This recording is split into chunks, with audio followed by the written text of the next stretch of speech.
بسم الله الرحمن الرحیم. السلام علیکم و رحمت الله و برکاته.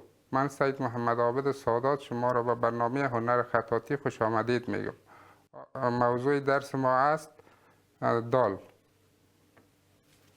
حالا شروع میکنیم به نوشته کردن دال. قلم به این رقم میگذاریم، آهسته آهسته کش میکنیم به این رقم تا اینجا رو آمدیم. باز از اینجا کتنوک قلم دال اینجور میکنیم.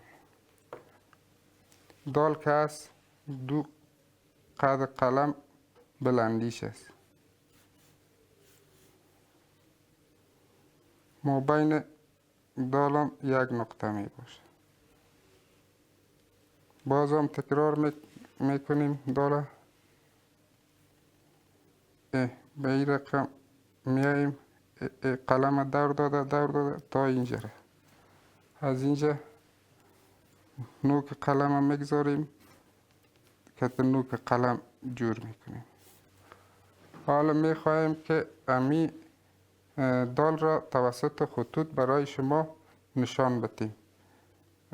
متوجه باشین به این سیستم.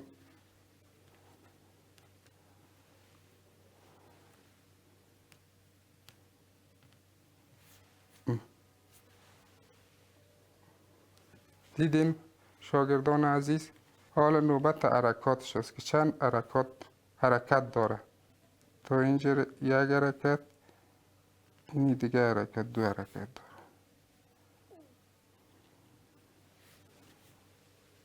شاگردان عزیز، شما باید در رخصتی های زمستانی تان بسیار تمرین کنید، به خاطر که همین خط که از توسط تمرین جور میشه.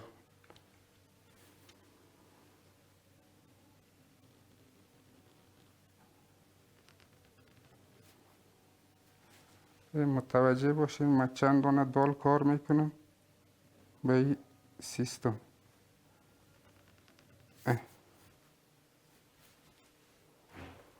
شاگردان عزیز، شما هر کدامش که کار میکنیم باید هر کدام از این به یک قد و قلم به یک اندازه بیاید.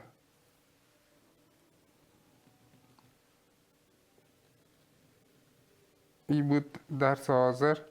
تا درس آینده شما را به خداوند متعال می سپاریم.